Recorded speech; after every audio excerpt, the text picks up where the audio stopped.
Journal entry domains and kingdoms uses all three of these papers. Cut dotted lines. You will discover that we have these dotted lines on some of these papers right here. Cut that dotted line just to the solid line on each of these 4 papers. And then once those lines are cut, we're going to fold them back.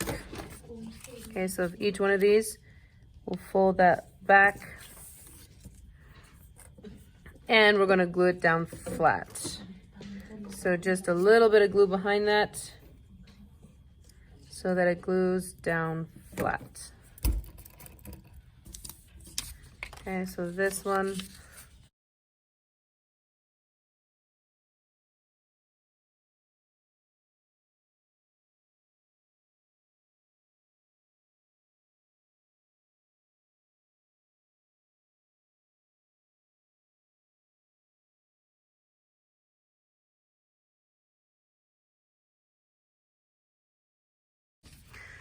Okay, once all of those are folded, once all of those are folded back and glued, then go ahead and fold them in half like this.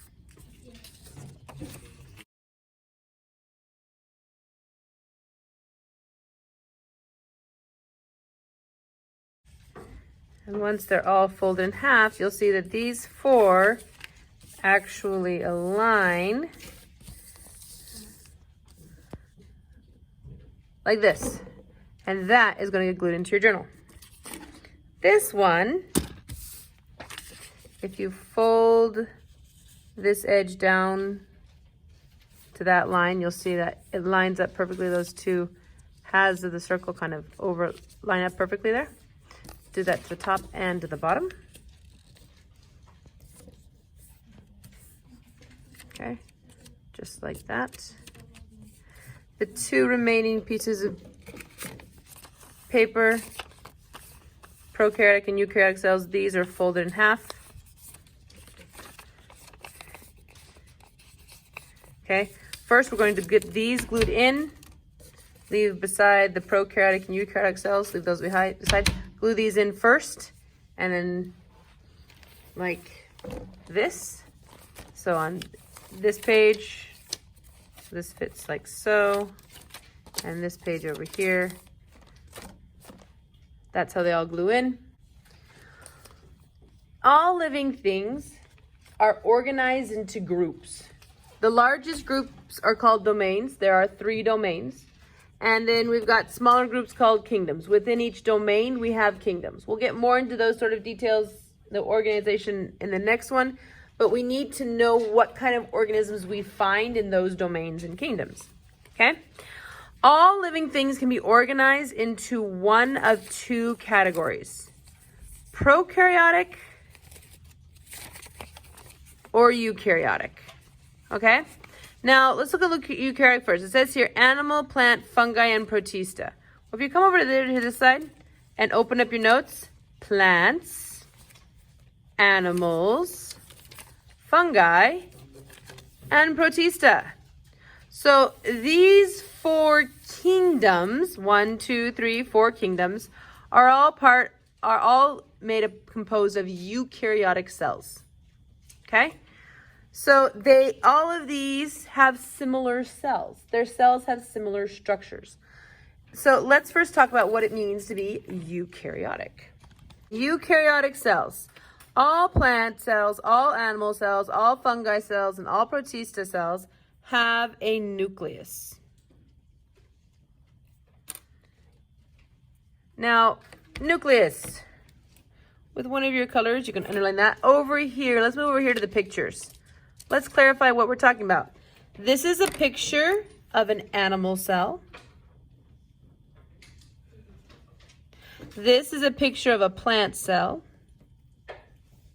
This is a picture of a protista cell. And they all have this thing on the inside. That's the nucleus. Now inside each one of those cells we have the nucleus, and inside the nucleus we will find DNA. The nucleus contains DNA. That's where we find the DNA, inside the nucleus. The DNA has a linear structure. And that we'll see opposed to the structure in prokaryotic cells.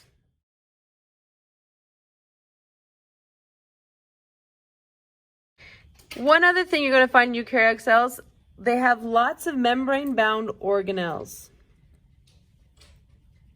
Okay, so if we go back to the pictures over here, inside the cell, all of those little structures, inside the cell, all of the little structures, all the little structures inside the cell, those are all organelles. Okay?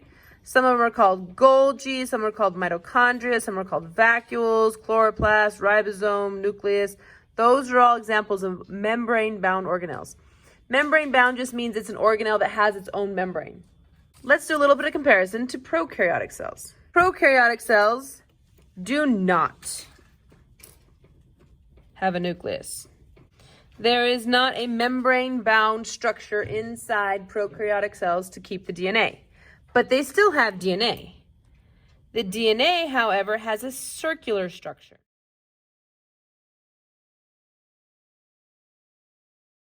And there are no membrane-bound organelles. However, there is one type of organelle, and that's called a ribosome. Ribosomes do not have a membrane. They're very, very itty-bitty, tiny, tiny little organelles without a membrane. So if we look at the image of a prokaryotic cell, this stuff in the middle, okay, with one of your colors, that's the DNA found inside the cell, but no nucleus. Right, and you'll see the word there, ribosomes, those little dots. Those are the organelles you'll see in there. Okay? Now, one other thing to note about prokaryotic cells. With prokaryotic cells, they are all unicellular.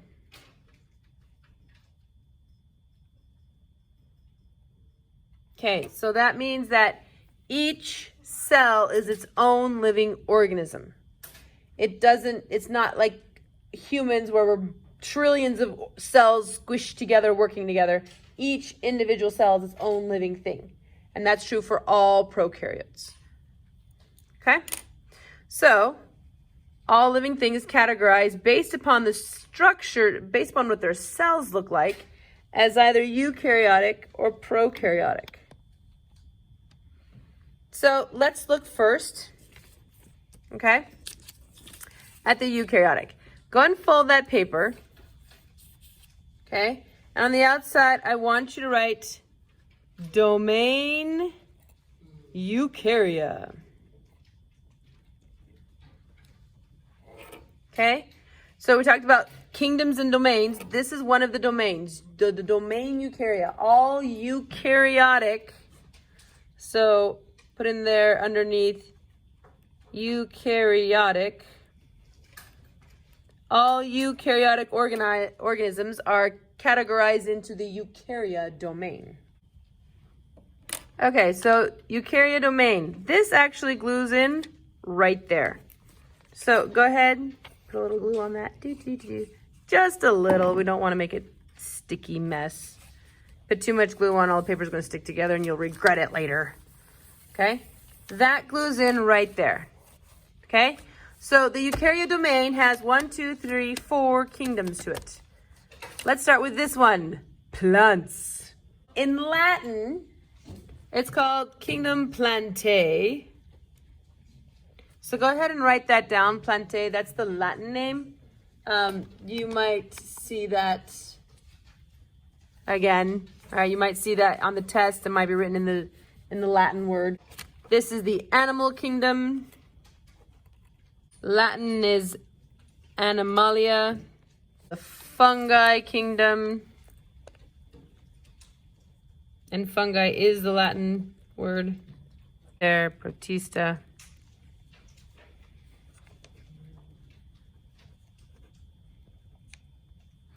Okay, so all the eukaryotic organisms fit into one of these 4 kingdoms. Okay, The ones we know best are plants and animals. Okay, so that's where we're going to start. So what's so super special about plants is that they are autotrophs. They make their own food by way of photosynthesis.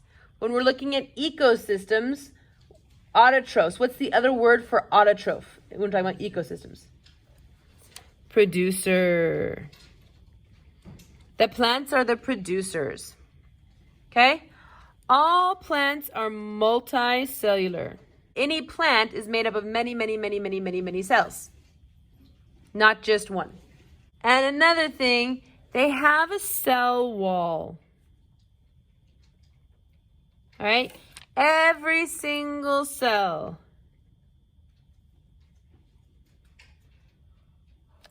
Every plant cell has a cell wall made of cellulose. Cellulose belongs to a category of biomolecules called carbohydrates. Every plant cell has a cell wall made of cellulose, which is a carbohydrate. Now, this picture here is a picture of a plant cell. This part on the outside of the cell, that's the cell wall. So you kind of get a visual there on what you're looking at. That's the cell wall outside of every plant cell. Let's move on to animals. Animals eat their food. We call them heterotrophs. Heterotrophs eat their food by way of internal digestion, which means it goes into like the mouth, and there's a digestive system inside the body, breaks down the food, absorbs the nutrients and the energy sort of system. All right? In ecology, we call these consumers. Something unique to animals is that all animals are able to move. We say they are mobile or that they have motility. This motility or mobility is necessary for finding food. That's usually what it's used for. Okay? But plants, for example, plants aren't mobile. Plants can't like pull out the roots and be like, I want to go someplace else and like crawl over someplace else and put the roots someplace. They don't do that. Animals do, plants don't.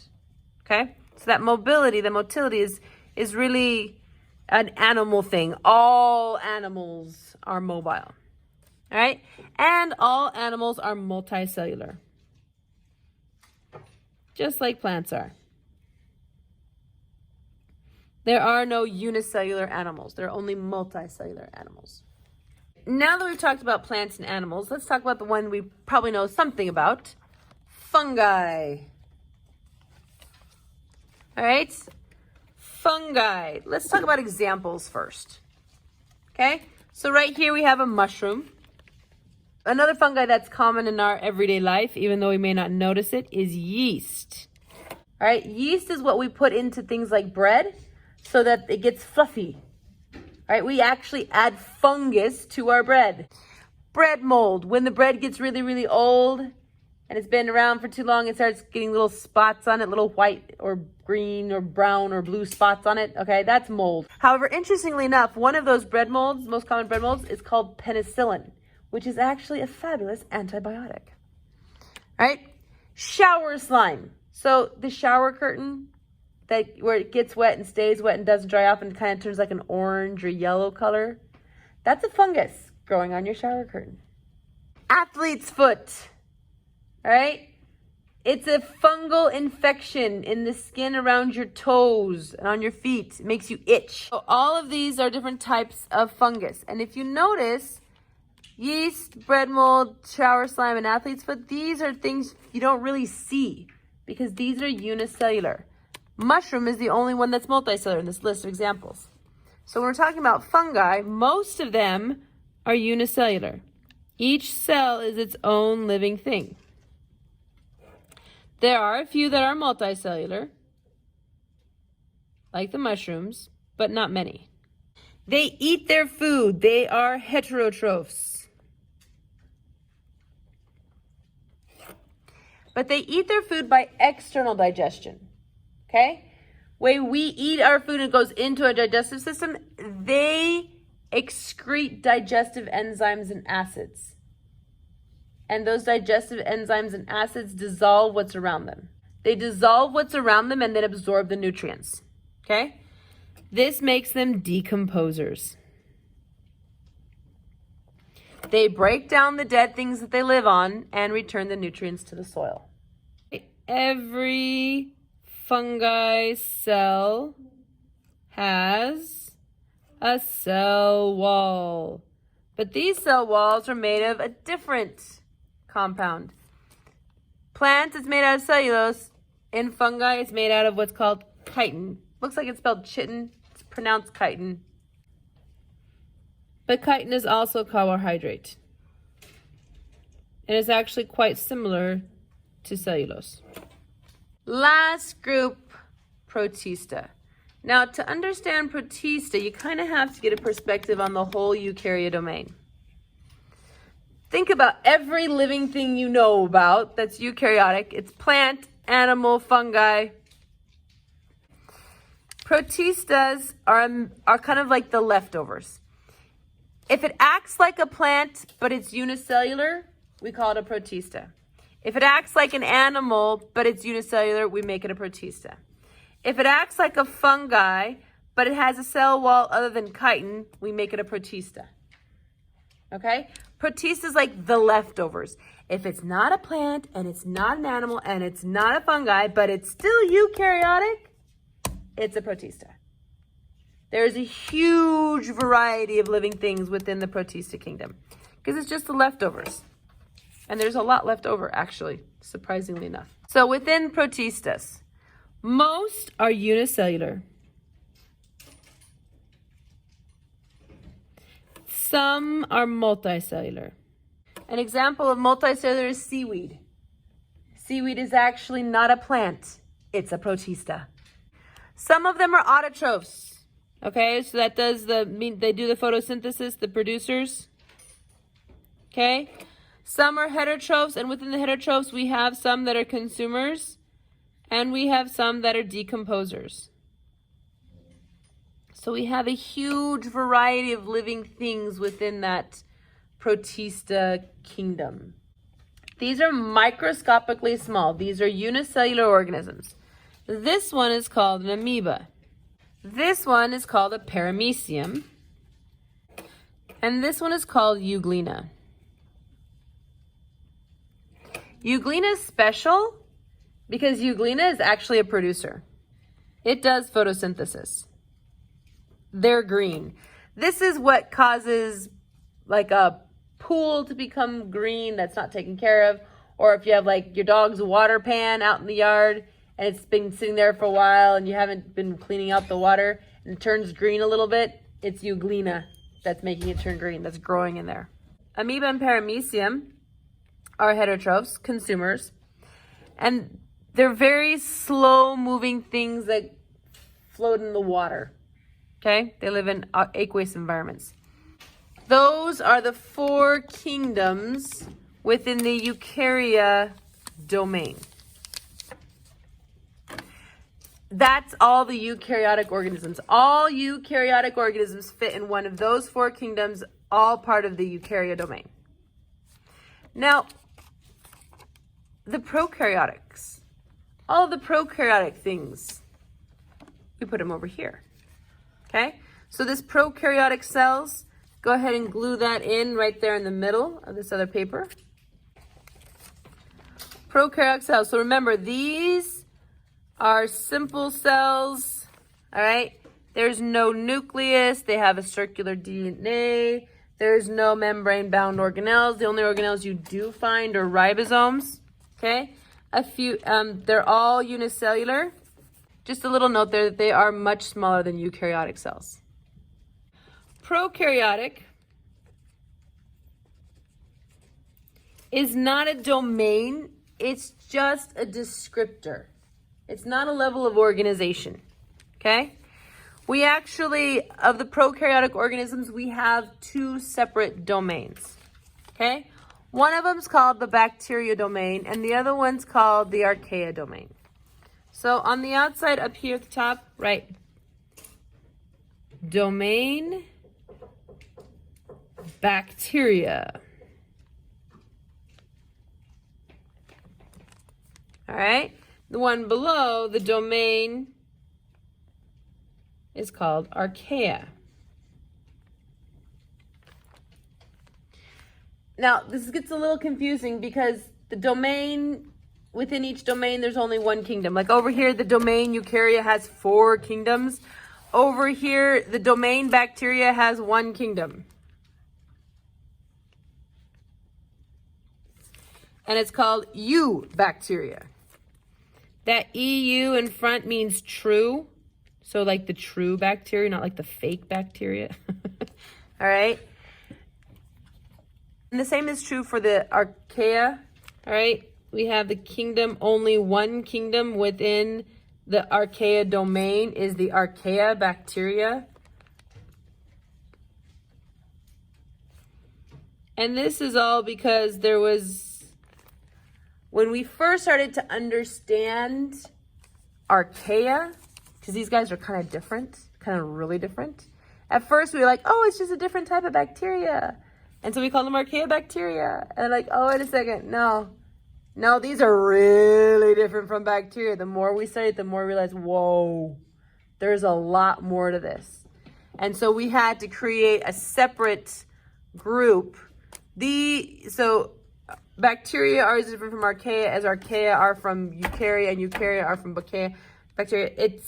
We had to create another level of organization. So we get a little confusing with the names here. Just bacteria, eubacteria, same thing. One's just like the domain name, one's the kingdom name. Archaea bacteria, same thing. One's just the domain, one's the kingdom name. Okay? And I've seen it written both ways in the STAR exam, so just know that that is that and that is that. Okay? So let's talk about bacteria. You guys have heard of bacteria before, right? That you're familiar with. Well, what you probably know the most about bacteria is that many of them can cause disease. All right? Those that cause disease, we call those pathogens or pathogenic. All right? They make us sick. Of all of the billions of types of bacteria out there, there's only a few that actually make humans sick. Okay? The rest of them make something else sick. All right? I shouldn't say the rest of them, but many of them cause diseases in other creatures. All right? Some can help our digestion. Many of the things we eat, our digestive system can't do anything with. And so we have bacteria that lives inside of our intestines, okay? And living inside of our intestines, it helps break down some of that food we can't break down. So it helps you to poop easier. Some of them help our immune system. All right? Again, most of these are in our intestines, and they actually kill a lot of the bad bacteria that comes in with the food we eat and stuff like that. Okay? So they're very, very, very helpful of keeping us healthy before those bacteria have a chance to get into our bodies. All right, these are our allies. However, most bacteria classify under some form of decomposer. All right, breaking down dead things to return those nutrients to the soil. Decomposers. That is bacteria. Now, archaea. Archaea, in my opinion, are like really cool. Right? These guys are very, very different. They're often referred to as extremophils.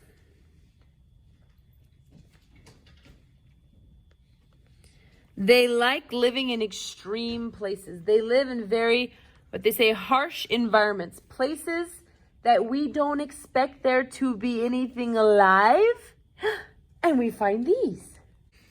So there's different categories. There are thermophiles, all right, or thermophils.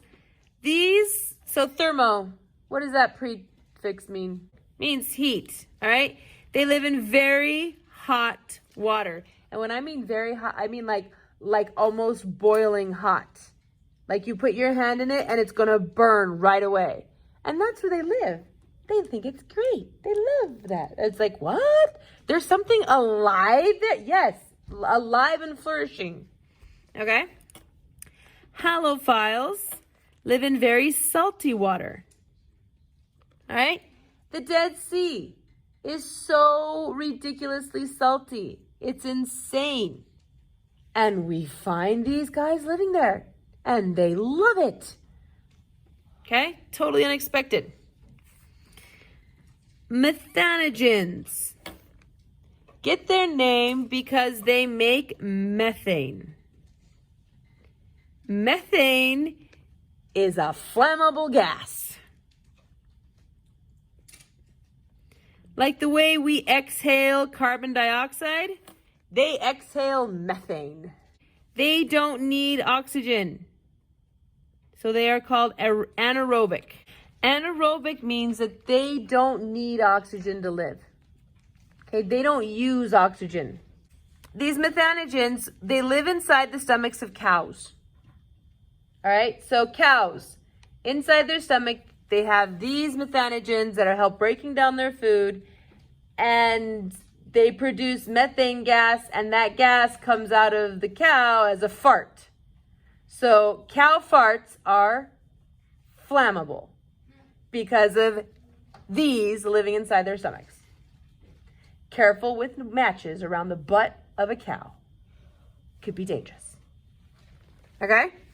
So, archaea bacteria, eubacteria, those two domains. So the bacteria domain, the archaea domain, the eukarya domain, and then all of those kingdoms, 1, 2, 3, 4, 5, 6 kingdoms. Those are the domains and kingdoms of all living things. All living things can be categorized into one of those groups.